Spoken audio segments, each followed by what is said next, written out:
Today we will discuss a very important tool in electrostatics called Gauss's law. And this law is an alternative, can be considered as an alternative to Coulomb's law, in the sense that it gives us a method for calculating the relationship between electric fields and electric charges. Suppose a charge or a charge distribution is given. Now we want to find the electric field produced by this at a particular point, a certain distance away from this charge distribution. Now you know that we can use Coulomb's law to do the same, but Gauss's theorem is a more powerful tool, in the sense that the calculations involved are simpler and the approach is more or less straightforward. So let us now discuss Gauss's law, and we will also consider a few examples in which we are going to apply Gauss's law and find the electric field due to some type of charge distribution. Now let us write the mathematical expression of Gauss theorem. So that can be written as phi is equal to integral surface integral closed integral E dot ds is equal to q net divided by epsilon 0. Now we will explain these terms one by one. Now what is phi? Phi is the flux through the surface. Now what is flux?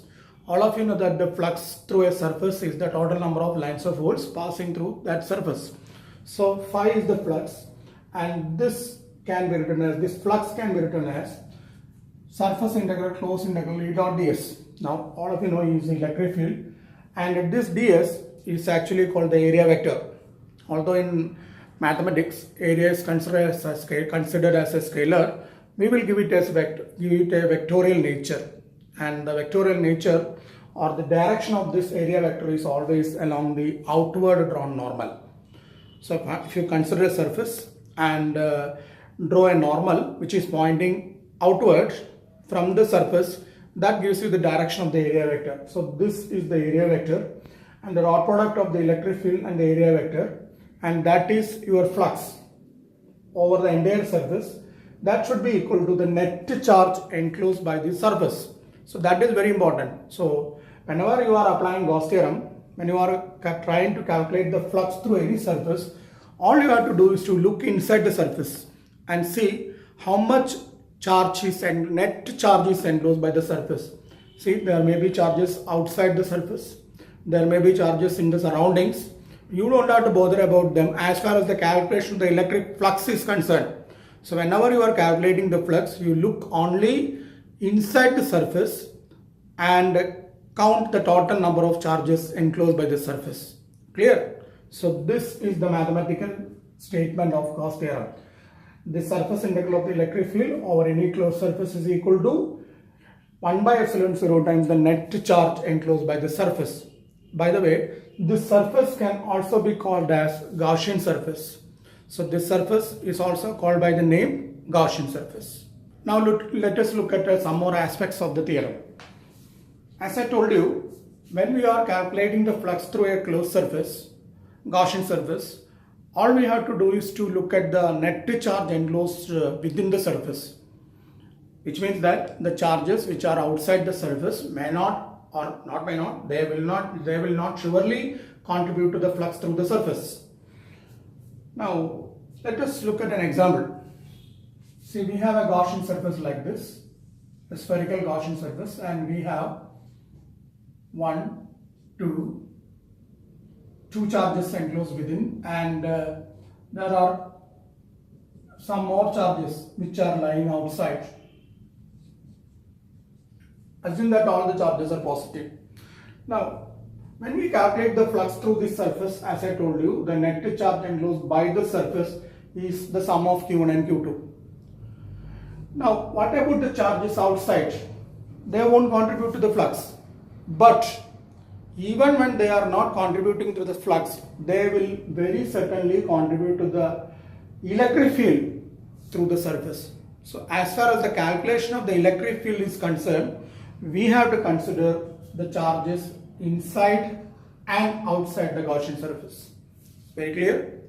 If your interest is in calculating the flux, then the charges enclosed within the surface need to be considered.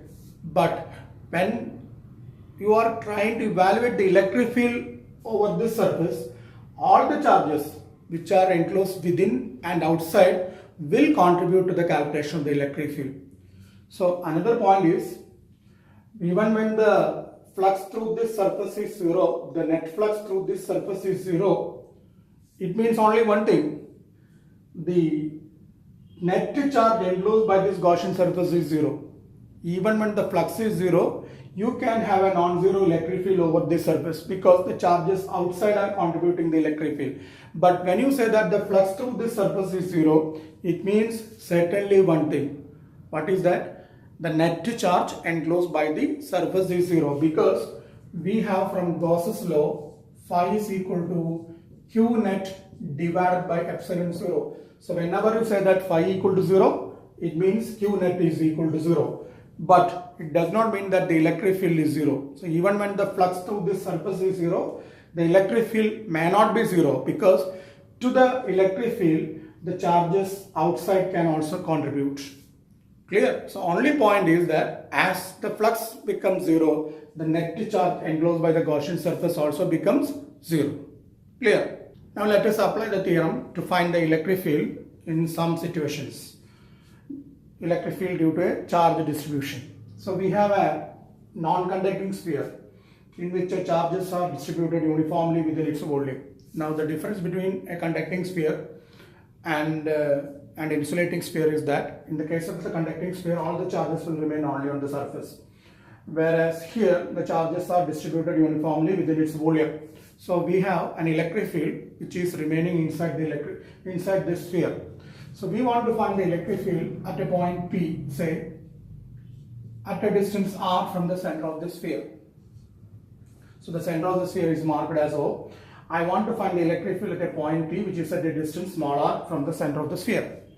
I clearly told you that this is an insulating sphere, so charges are present within the entire volume. It's a uniformly charged sphere, so an electric field will be certainly present within the volume of the sphere. Now the points to remember while applying Gauss theorem is that you have to construct a surface called Gaussian surface. Now this Gauss theorem is very much helpful when there is a symmetric distribution of charge. See, Gauss theorem can be applied to any type of charge distribution. Don't think that only if there is a symmetric charge distribution you can apply Gauss theorem. It is not so. For any type of charge distribution you can apply Gauss theorem, but the process becomes simple only if you have a symmetric charge distribution. So here we have a symmetric charge distribution and we want to find the electric field at P. So we will construct the Gaussian surface. Now while constructing the Gaussian surface, there are certain points to keep in mind. The first point is that we are going to evaluate an integral which is E dot ds. Now all of you know integral E dot ds is E ds cos theta. Now this theta is clearly the angle between the area vector and the electric field vector. So if you construct a Gaussian surface in such a way that the value of theta all over the surface is either 0 or 90 or even 180, the evaluation of the integral becomes very simple, because you know that if theta is 0, cos 0 is 1. So this will be E dot ds will be E ds. If theta is 90, cos 90 is 0. Therefore the integral becomes 0. And if theta is 180, again integral E dot ds is minus E ds. Now you all know that this is nothing but the flux through the surface. So the flux can be either 0 or E ds itself. So design a Gaussian surface in such a way that the value of theta is either 0 or 90. It means either there is a flux or no flux at all. So as far as this particular situation is concerned, we will have a spherical Gaussian surface. So I will draw another sphere like this. And now you have a symmetric distribution of charge and a Gaussian surface which also has got a symmetry. So all over the surface you look here, you know that the area vector, the electric field is pointing radially outward because we have uniform charge distribution, and according to my diagram the charge given is positive. So the charge electric field is radially outward all over this Gaussian surface, and as I told you a little earlier, the area vector has a direction which is also pointing outward. So if you look at any point on the Gaussian surface, suppose I take a small area here, and I know that the electric field is radially outward, and area vector is also pointing radially outward, which means that the angle between the electric field vector and the area vector at this point is 0, and E dot ds immediately become EDS. Now the same is applicable for all points over this surface. So all over the surface the angle between area vector and electric field vector is 0, and the integral E dot ds now become integral EDS. Clear? So now let us write Gauss theorem. So now we will write Gauss theorem. So this is integral E dot ds equal to Q net divided by epsilon 0. Now as you all know, this is now E integral ds is equal to Q net by epsilon 0. Now what is Q net? It is the net charge enclosed by the Gaussian surface.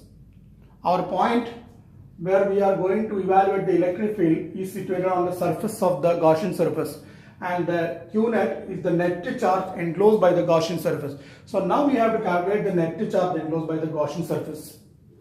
You might have studied in your class another example where the same theorem was used to find the electric field inside a conducting sphere. When you draw a Gaussian surface inside a conducting sphere and search for the net charge enclosed by that Gaussian surface, you will find that there is no net charge enclosed by the Gaussian surface, because in the case of a conducting sphere all the charges go to the surface. Here the situation is different. This Gaussian surface encloses some kind of charge. So we have to find out that charge which the Gaussian surface encloses. How to do that? It's very simple. The charge given to the sphere, assume that it is Q. Now your sphere has a radius r, which means that it has a volume which is 4 by 3 pi r cube. So the charge density of the sphere which we were given at the beginning is Q by 4 by 3 pi r cube. Now how much charge will be enclosed by this sphere, our Gaussian surface which is a sphere? It will be Q by 4 by 3 pi r cube, which is the charge density into volume of this sphere, and this will be 4 by 3 pi get cancelled. It will be Q by r cube into small r cube. So that is the charge enclosed by the Gaussian surface. Clear? Now we will proceed with the Gauss theorem. So this will be E into, what is integral ds? Integral ds is the surface area of the Gaussian surface. So this will be E into 4 pi r square equal to Q net by epsilon 0. This is Q by r cube into r cube, small r cube divided by epsilon 0. Now we will write it here, simplify to find the electric field, which is Q by r cube into r cube divided by 4 pi r square. So r cube and r square, simplify, this will be Q by, you have for epsilon 0 here, Q by 4 pi epsilon 0 into r by r cube. So that is our electric field, 1 by 4 pi epsilon 0 Q by r cube into small r. So you may write this as, because all these terms are constants, Q is a constant, 4 pi epsilon 0 is a constant, capital R, which is the radius of the original sphere, is another constant. So you may have a relation E proportional to R. So the electric field is proportional to the distance from the center. Now if we consider a point outside the sphere, how can we find the electric field? Same procedure. Considering the, if you consider symmetry or observing the symmetric considerations, you will have another sphere as the Gaussian surface, whose radius is small r, because we want to find the electric field at this point, which is at a distance small r from the center. So now we have our Gaussian surface, which is another sphere, and let us write the Gauss theorem, which is integral E dot ds equal to q net divided by epsilon 0. Now, how much is the net charge enclosed by the Gaussian surface now? It is the charge given to the sphere, and that is q. So, we will write this as E into 4 pi r square equal to q by epsilon 0, or E is equal to 1 by 4 pi epsilon 0 q by r square. This is the same result that you obtained in the case of a conducting sphere. So we have an electric field inside, which we derived a little earlier, and electric field outside, which is 1 by 4 pi epsilon 0 q by r square. And now what happens when this point, let us call this as P, when it comes to the surface of the sphere, this will be 1 by 4 pi epsilon 0 q by r square. So on the surface of the sphere, your electric field will be 1 by 4 pi epsilon 0 q by r square, which is again the same that you have obtained in the case of a conducting sphere. So we have electric field inside, which was 0 in the case of a conducting sphere.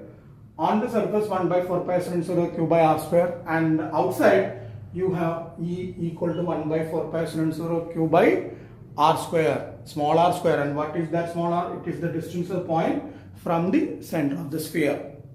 Now let us draw a graph showing the variation of this electric field with the distance from the center of the sphere. Now these are the expressions for the electric field at various points, inside, on the surface and outside. So very easily we find that for inside points E proportional to R, and for external points it is proportional to 1 by R square. So your graph will look like this.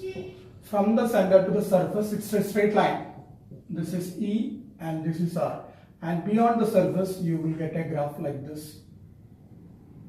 So this is your surface of the sphere, small r equal to capital R.